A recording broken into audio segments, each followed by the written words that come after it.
चलिए हम पढ़ रहे थे कोऑर्डिनेशन केमिस्ट्री। देखिए कोऑर्डिनेशन केमिस्ट्री में हमने इसके पहले जो टॉपिक पढ़ रखा था उसके आगे का टर्म है। देखिए लिखा है some basic important terminology and coordination compound. Coordination compound में कुछ इंपॉर्टेंट टर्मिनोलॉजी यूज किए जाते हैं जिसको हम जानेंगे। पहला दिया है कि सेंट्रल मेटल एटम या सेंट्रल आयन क्या होता है। सेंट्रल आयन को हम देखो, सबसे पहली बात मैं आपको बता दूं, तो सेंट्रल एटम होता है या सेंट्रल आयन होता है उसको हम बड़े ब्रैकेट के अंदर लिखते हैं, और जो हमारा मेटल होता है उसी मेटल को हम बोलते हैं सेंट्रल आयन। क्या बोलेंगे हम?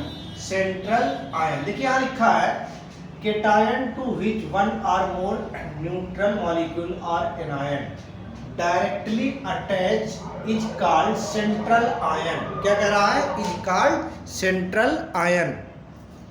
इसका मतलब ये हुआ ऐसा केटायन जो एक या एक से अधिक न्यूट्रल मॉलिक्यूल हो या एलायन से क्या हो, डायरेक्ट जुड़ा हो, उसको हम क्या बोलते हैं? सेंट्रल आयन, या फिर बोलते हैं सेंट्रल मेटल एटम। क्या बोलेंगे? सेंट्रल आयन या सेंट्रल मेटल एटम। अब देखिए होता क्या है, ये हमने ले लिया एक एग्जांपल। इसमें जो ये है ये मेटल है, इसी को हम बोलते हैं सेंट्रल मेटल एटम या सेंट्रल आयन। इसके बगल में जो लगा है इसको हम बोलते हैं लिगेंड। क्या बोलते हैं? इसको हम बोलते हैं लिगेंड, जो उसमें लगा होगा। अब देखिए एक चीज और आपको बता दें, जो हम बड़े ब्रैकेट के अंदर लिखते हैं इसको हम बोलते हैं इनर स्फीयर। क्या बोलते हैं? Inner sphere. और जो इसके बाहर होता है उसको हम बोलते हैं आउटर स्फीयर। तो जो सेंट्रल मेटल एटम और आयन होता है वो हमारा इनर स्फीयर के अंदर में आता है। क्या आता है? Inner sphere. अब देखिए उसके बाद आता है हमारा क्या हो गया? सेंट्रल मेटल एटम या सेंट्रल आयन। इसके बाद टर्म आता है हमारा लिगेंड। क्या होता है? क्या है? लिगेंड। लिगेंड किसे कहते हैं? कह रहा वो ऐसे स्पीशीज होते हैं, मॉलिक्यूल हो, आयन हो या एटम हो, जो क्या करते हैं? At least one lone pair of electron central metal are called ligand. कह रहा है कोई ऐसा स्पीशीज हो जैसे मॉलिक्यूल, आयन, एटम क्या करते हो? एक लोन पेयर ऑफ इलेक्ट्रॉन क्या करते हो? सेंट्रल मेटल आयन को देते हो, तो उसे हम क्या कहते हैं? लिगेंड कहते हैं। क्या कहेंगे हम उसे? लिगेंड। अब जो लिगेंड होते हैं ये किसकी तरह व्यवहार करते हैं? लेविस बेस की तरह। किसकी तरह व्यवहार करेंगे? लेविस बेस की, या फिर हम कह सकते हैं एज ए न्यूक्लियोफाइल। तो जो हमारे लिगेंड होते हैं वो न्यूक्लियोफाइल की तरह क्या करते हैं? बिहेव करते हैं। देखिए हम क्या पढ़ रहे थे? हम पढ़ रहे थे आपके पास, देखिए हम यहाँ थे किस पे? लिगेंड पे। लिगेंड कैसे व्यवहार करते हैं? लेविस बेस की तरह या फिर न्यूक्लियोफाइल की तरह। कि जो भी हमारा लिगेंड होगा वो किसकी तरह व्यवहार करेगा? लेविस बेस की तरह या फिर न्यूक्लियोफाइल की तरह। हम कुछ लिगेंड के एग्जांपल देते। देखिए यहाँ लिखा है NH3 क्या है? हमारा एक लिगेंड है। H2O क्या है? लिगेंड है। Cl क्या है? लिगेंड है। HCl क्या है? लिगेंड है। ये सारे के सारे हमारे क्या है? लिगेंड है, जो सेंट्रल मेटल एटम से डायरेक्टली अटैच होते हैं। जैसे हमने यहाँ देखो लिखा है NH3, तो NH3 यहाँ लिगेंड है, और ये क्या हो गया हमारा? Central metal atom. तो सेंट्रल मेटल एटम से जो डायरेक्टली जुड़ेगा उसको हम बोलते हैं लिगेंड। अब कह रहा है कि टाइप ऑफ लिगेंड, जो लिगेंड होता है वो कितने प्रकार का होता है, कितने टाइप का होता है। तो पहला जो टाइप होता है उसको हम बोलते हैं मोनोडेंटेट लिगेंड। क्या बोलेंगे?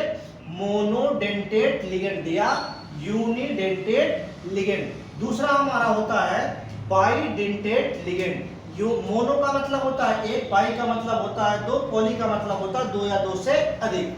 तो ये अगला होगा पॉलीडेंटेट लिगेंड। तो कह रहा पहला जो लिगेंड होता है जिसको हम बोलते हैं मोनोडेंटेट लिगेंड। क्या बोलते हैं?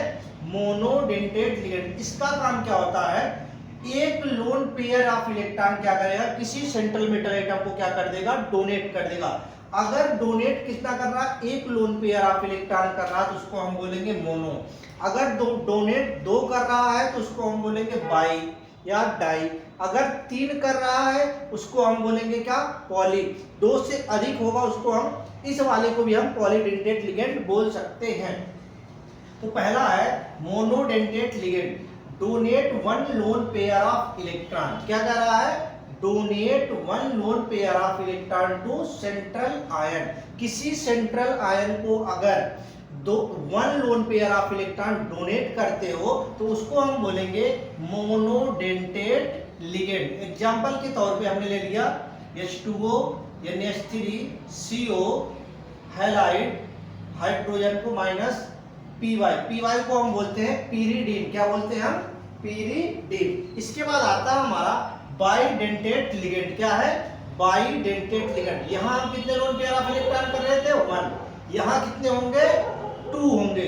एटम यानी कि डोनर एटम कितने होंगे, 2, have tendency attach to central metal atom.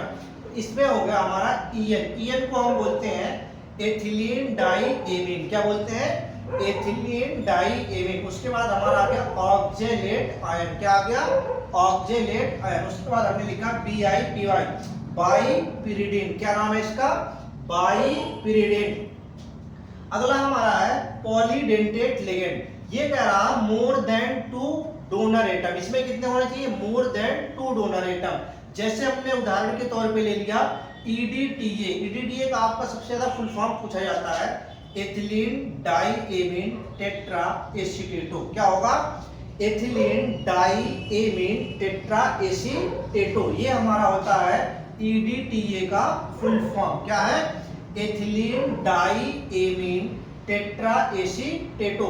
इसके बाद एक टर्म आता है चिलेटिंग लिगेंड, क्या आता है भाई, चिलेटिंग लिगेंड। चिलेटिंग लिगेंड का मतलब होता है अधिक से अधिक लोग मिलके क्या करें, एक रिंग लाइक स्ट्रक्चर अगर बनाते हैं जो लिगेंड होंगे उसको हम बोलते हैं चिलेटिंग लिगेंड। जैसे यहाँ लिखा है polydentate ligand are attach by 2 or more donor atom to the same central metal ion. कह रहा है 2 या 2 से अधिक या पॉलीडेंटेट लिगेंड क्या हो, किसी सेंट्रल मेटल एटम से क्या हो, जुड़े हों और forming a ring like structure, क्या बनाते हो, एक रिंग लाइक स्ट्रक्चर बनाते हो, तो उसको हम क्या कहते हैं, चिलेटिंग लिगेंड कहेंगे। क्या कहेंगे, चिलेटिंग लिगेंड, क्या कहेंगे उसे, चिलेटिंग लिगेंड। अब जैसे देखो हमने यहाँ एक रिंग लाइक स्ट्रक्चर बना दिया जिसमें हमारे 3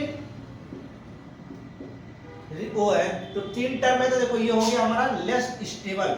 जितना अधिक रिंग होगा उतना ही ज्यादा क्या होगा, वो स्टेबल होगा। इसमें कितने हैं कार्बन, 3, इसमें कितने कार्बन है, 5, इसमें कितने हैं, 6। तो जिसमें जितने कार्बन की संख्या है वो उतना ही ज्यादा मोर स्टेबल। तो देखो इसमें कार्बन की संख्या 6 तो मोर स्टेबल, इसमें 5 स्टेबल, इसमें 3 तो लेस स्टेबल। अब देखिए इसमें कहता है जितना हाई पावर होगा, किसी भी सेंट्रल मेटल एटम पे जितना हाई पावर होगा उतना ही वो चिलेटिंग लिगेंड या उतना ही कॉम्प्लेक्स वो क्या होगा, हमारा मोर स्टेबल होगा। जैसे देखो यहाँ पे 3 पावर है, इस पे 2 पावर है और इस पे 1 पावर है, तो आप घटते हुए क्रम में आ जाओ, तो 3 का पावर मोर स्टेबल होगा, उससे लेस क्या होगा, 2 होगा, और उससे लेस क्या होगा, 1 होगा। ये हमारे क्या है, डिक्रीजिंग ऑर्डर ऑफ स्टेबिलिटी, किसके लिए, हमारे चिलेटिंग लिगेंड के लिए।